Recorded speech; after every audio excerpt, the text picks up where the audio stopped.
প্রসূতি মৃত্যু সম্পূর্ণ শূন্য করা সম্ভবত সম্ভব নয়। প্রসূতি মৃত্যুর ক্ষেত্রে আমরা যদি একটু সারা পৃথিবীর অবস্থাটা কি সেটা একবার দেখার চেষ্টা করি, ভারত কোথায় দাঁড়িয়ে আছে সেটা একটু প্রথমে যদি দেখার চেষ্টা করি। এই ম্যাটারনাল মর্টালিটি রেট অর্থাৎ কিনা প্রতি লক্ষ প্রসবে কতজন প্রসূতির মৃত্যু হয়, এটা একটা ইউনাইটেড নেশনস এর রাষ্ট্রপুঞ্জের একটা সমীক্ষা আছে। দীর্ঘ 2 দশক ধরে 2000 সাল থেকে 2020 সাল পর্যন্ত এই 2 দশক ধরে কি পরিবর্তন হয়েছে সারা পৃথিবীতে তা এই সমীক্ষায় রেকর্ড করা হয়েছিল এবং সেখানে কিন্তু ভারতের সাফল্য যথেষ্ট উল্লেখযোগ্য। 2000 সালে, আজ থেকে 25 বছর আগে, ভারতে প্রসূতি মৃত্যুর হার ছিল প্রতি 1,384,000। 2020 সালে সেটা নেমে এসেছে 103-এ। এই 2020 সালেরটা হচ্ছে ইউনাইটেড নেশনস এর যে সারা বিশ্বের এই যে সমীক্ষা করা হয়েছিল তার রিপোর্ট। তারপরে এই ধরনের আর কোনো রিপোর্ট নেই, কিন্তু জাতীয় স্তরে যে সমস্ত সমীক্ষা রিপোর্ট হয়েছে তাতে এই 103 থেকে সংখ্যাটা আরো কমে এসছে, 9 এর ঘরে চলে এসছে, 91-তে চলে এসেছে সব ন্যাশনাল ফ্যামিলি হেলথ সার্ভে যে ফিগার দেখায়। অর্থাৎ এখানে যথেষ্টই অগ্রগতি ভারতে হয়েছে এবং সারা পৃথিবীতে যদি গড় পৃথিবীর গড়ের সঙ্গে তুলনা করা যায় তাহলে কিন্তু ভারতের অগ্রগতি খুব দ্রুত হয়েছে। কোনো সন্দেহ নেই যে এ বিষয়ে ভারতে যথেষ্ট ভালো কাজ হয়েছে। সারা পৃথিবীর নিরিখে আমি বলছি, অবশ্যই শুধু উন্নত দেশের সঙ্গে তুলনা করছি না। শুধু আমেরিকার সঙ্গে, শুধু পশ্চিম ইউরোপের সঙ্গে তুলনা করলে এই হারগুলো লজ্জাজনক। কিন্তু আমাদের দেশটাতে আমেরিকা বা পশ্চিম ইউরোপ নয়, আমাদের দেশের অনেক অংশের সঙ্গে আফ্রিকার অনেক অংশের তুলনীয়, দক্ষিণ আমেরিকার অনেক অংশের তুলনীয়।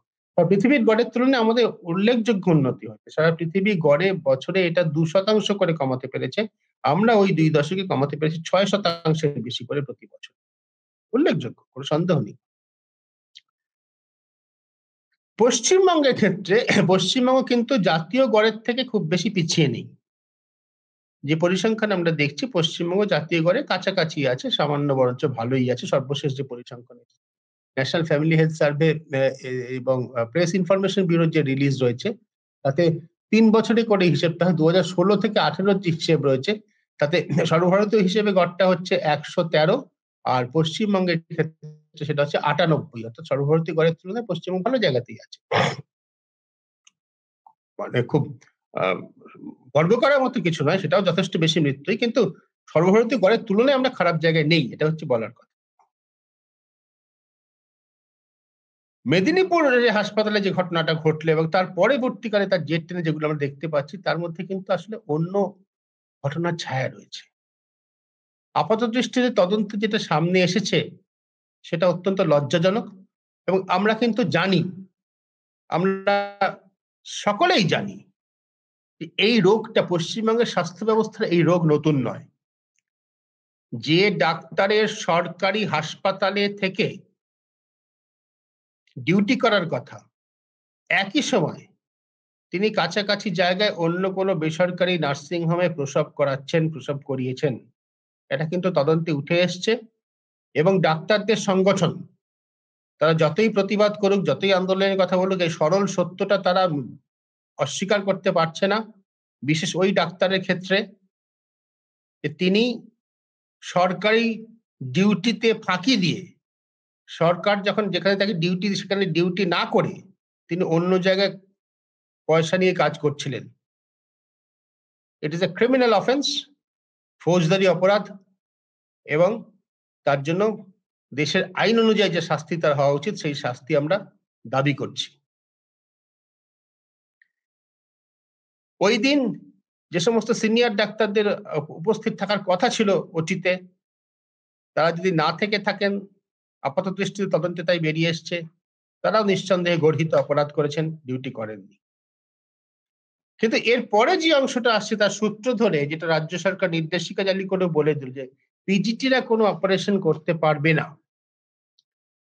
এইটা নিয়ে যতদূর আমরা ডাক্তারদের সঙ্গে কথা বলেছি এটা বাস্তবসম্মত কিনা ডাক্তাররা তা নিয়ে খুব প্রশ্ন তুলছেন। এই নির্দেশগুলো তো সরকারি আমলারা দেন, তারা নিজেরা ডাক্তার নয়। যারা পিজিটি পোস্ট গ্রাজুয়েট ট্রেনি হিসেবে কাজ করছেন, তারাই হাসপাতালে কার্যত সমস্ত কাজ করেন। অপারেশনের সময় সিজারিয়ান হচ্ছে ডাক্তারদের এ এ ডাক্তারি দের বিচারে, ডাক্তারি নিরিখে সহজতম অপারেশন গুলোর মধ্যে একটা। সে সিজারিয়ান সেকশন করতে গিয়ে এই ধরনের আ আ কি বলবো, চিকিৎসায় অবহেলা, গাফিলতি, এটা তো নিশ্চয়ই কাম্য নয়। কিন্তু পোস্ট গ্রাজুয়েট ট্রেনিরা যদি এটা হাতে কলমে না করেন কোনদিন, তাহলে তো কোনদিন তার ডাক্তারি শিখবেনও না। যেটা করার কথা, যেটা ডাক্তাররা বলছেন, সেটা হচ্ছে সিনিয়রের উপস্থিত থাকার কথা। তার উপস্থিতিতে তার সামনে ওরা কাজটা করবেন হাতে কলমে, যেই মুহূর্তে অন্যরকম সামান্য কিছু এদিক ওদিক হলে, যেহেতু সিনিয়র নিজে জানি অভিজ্ঞ, তিনি নিজে হাত লাগাতে পারেন। সিনিয়ররা ঘরে একবার আসবেনও না, থাকবেনও না। আর তারা নিজেরা করবেন এরকমটা হওয়ার কথা নয়।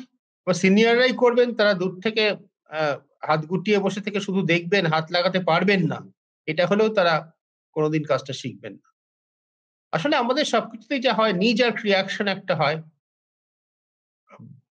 একটা যাকে বলে একটা বিশাল একটা আ থতমত খেয়ে আমরা এমন একটা প্রতিক্রিয়া দিয়ে ফেলি, যার শেষ পর্যন্ত সাস্টেইন করা যায় না এবং যার ফল শেষ পর্যন্ত ভালো হয় না। এ প্রসঙ্গে নিশ্চয়ই অনেকের মনে পড়ে যাবে, আরজিকর কাণ্ডের পর যখন সরকারের knee jerk reaction ছিল, মহিলাদের রাত্রিবেলা ডিউটি দেওয়া যাবে না।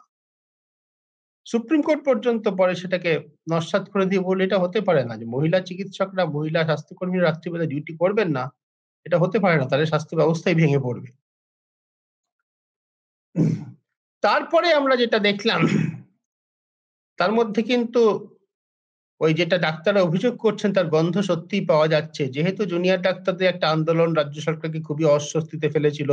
আরজি করে ওই তরুণীর ধর্ষণ এবং হত্যা মামলার পরিপ্রেক্ষিতে। সেই আন্দোলনের একজন অন্যতম মুখ, একজন ডাক্তার আশফাকুল্লাহ নাইয়া, তার বাড়িতে, তার গ্রামের বাড়িতে, কলকাতা থেকে বহু দূরে, বিরাট পুলিশ বাহিনী হানা দিয়ে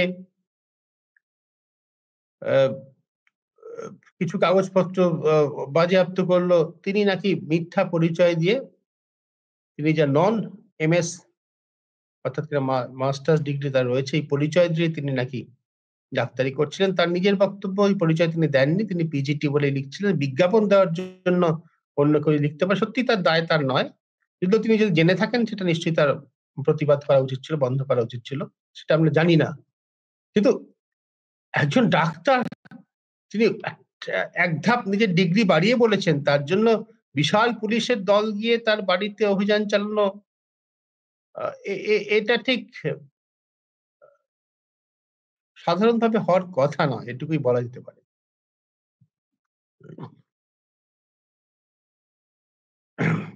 অভিজিৎ দাস বলছেন, এ ব্যাপারে কেন্দ্রীয় ড্রাগ কন্ট্রোলের ভূমিকা কেন আলোচনায় আসছে না? আলোচনায় কিন্তু আসছে না একেবারে না, নয়, এসেছে।